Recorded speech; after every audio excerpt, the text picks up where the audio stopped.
Assalamualaikum warahmatullahi wabarakatuh. Syekh Abdul Qadir Jailani lahir pada tahun 470 Hijriah atau 1078 Masehi di desa Naif, Resfansyar, Gilan, sebuah wilayah di Iran yang berada di tepi barat daya Laut Kaspia.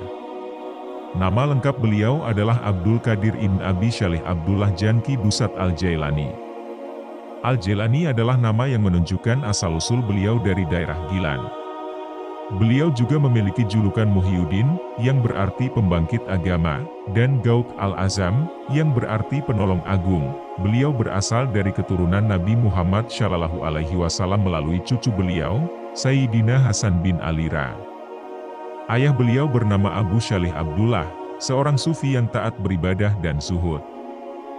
Ibunya bernama Ummul Khair Fatimah, seorang wanita syalihah yang juga merupakan keturunan Nabi SAW.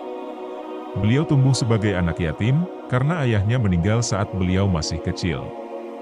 Beliau dibesarkan oleh ibunya dengan penuh kasih sayang dan didikan agama yang kuat. Sejak kecil, beliau sudah menunjukkan kecerdasan dan kecintaan pada ilmu pengetahuan. Beliau gemar membaca dan menghafal Al-Quran, hadis, dan ilmu-ilmu lainnya. Beliau juga dikenal sebagai anak yang sopan, santun, dan berakhlak mulia. Beliau tidak pernah bermain-main dengan hal-hal yang sia-sia, melainkan selalu sibuk dengan ibadah dan belajar.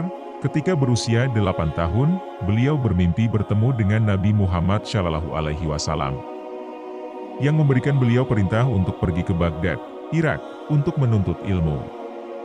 Mimpi ini membuat beliau sangat bahagia dan termotivasi untuk mengikuti perintah Nabi SAW. Beliau pun meminta izin kepada ibunya untuk berangkat ke Baghdad. Ibunya merestui keinginan beliau, tetapi dengan syarat bahwa beliau harus selalu jujur dan tidak pernah berbohong dalam perjalanan beliau.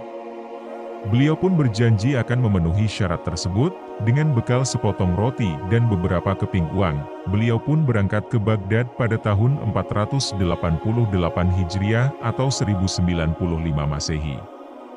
Perjalanan beliau tidaklah mudah, karena beliau harus melewati berbagai rintangan dan bahaya. Beliau harus berjalan kaki, naik unta, atau menumpang kapal, tergantung pada medan yang beliau lalui.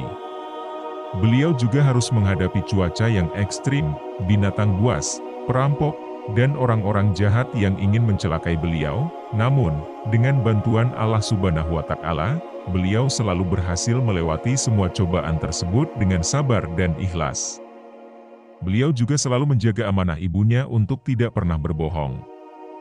Bahkan, ketika beliau ditawari makanan oleh seorang wanita tua di tengah jalan, beliau menolaknya dengan berkata, "Aku tidak lapar."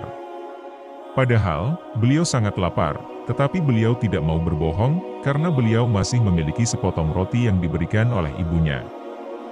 Beliau juga selalu berbuat baik kepada semua makhluk yang beliau temui. Beliau tidak pernah menyakiti atau mengganggu siapapun. Beliau juga suka bersedekah dan membantu orang-orang yang membutuhkan. Salah satu kisah yang terkenal adalah ketika beliau memberikan uang yang beliau miliki kepada seorang pengemis yang meminta-minta di pinggir jalan.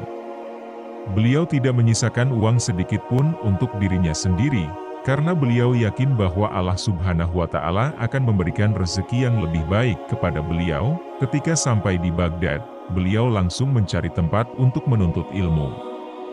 Beliau belajar ilmu fikih dari ulama-ulama bermazhab Hambali, seperti Abu Sa'id al-Muharrimi, Abu al-Wafa ibn Aqil, dan Abu Zakaria al-Anbari. Beliau juga belajar ilmu hadis, tafsir, nahwu, syorof, balaghah, dan ilmu-ilmu lainnya dari ulama-ulama terkemuka di Baghdad. Beliau sangat rajin dan tekun dalam belajar, sehingga beliau menjadi salah satu murid yang paling cerdas dan berbakat. Beliau juga sangat hormat dan taat kepada guru-gurunya, dan tidak pernah menyelisihi mereka. Selain belajar ilmu-ilmu syariat, beliau juga tertarik untuk belajar ilmu-ilmu tasawuf. Beliau mulai mengenal tasawuf dari seorang sufi bernama Abu Sa'id al-Mubarak al-Makhzumi, yang mengajarkan beliau tentang zikir, tawakal, sabar, syukur, ikhlas, dan cinta kepada Allah Subhanahu wa Ta'ala. Beliau juga berguru kepada sufi-sufi lainnya, seperti Abu al-Najib al-Suhrawardi, Abu Al-Fadl Al-Hamadani, dan Abu Bakar Al-Shibli. Beliau mengikuti tarekat-tarekat yang ada di Baghdad, seperti Suhrawardiyah, Qalandariyah, dan Rifayah. Beliau juga melakukan banyak ibadah sunnah, seperti puasa, sholat malam, dan wirid. Beliau juga sering melakukan halwat, yaitu menyendiri di tempat yang sepi untuk berzikir dan bermeditasi. Dengan cara ini, beliau menggabungkan antara ilmu syariat dan ilmu hakikat, antara ilmu lahir dan ilmu batin, antara ilmu nash dan ilmu kasif. Beliau menjadi seorang sufi yang tidak hanya mengenal Allah Subhanahu wa Ta'ala melalui teks-teks kitab, tetapi juga melalui pengalaman-pengalaman batin. Beliau juga menjadi seorang ulama yang tidak hanya mengajarkan hukum-hukum agama, tetapi juga mengajarkan akhlak-akhlak mulia. Setelah belajar selama 25 tahun di Baghdad, beliau mulai muncul sebagai seorang dai dan guru. Beliau memberikan ceramah-ceramah dan pengajian-pengajian di masjid-masjid dan majelis-majelis. Banyak orang yang tertarik untuk mendengarkan dan mengikuti beliau, karena beliau memiliki gaya bicara yang fasih, lugas, dan berwibawa. Beliau juga memiliki karisma dan karismatik yang luar biasa, sehingga beliau mampu mempengaruhi dan menggerakkan hati para pendengarnya.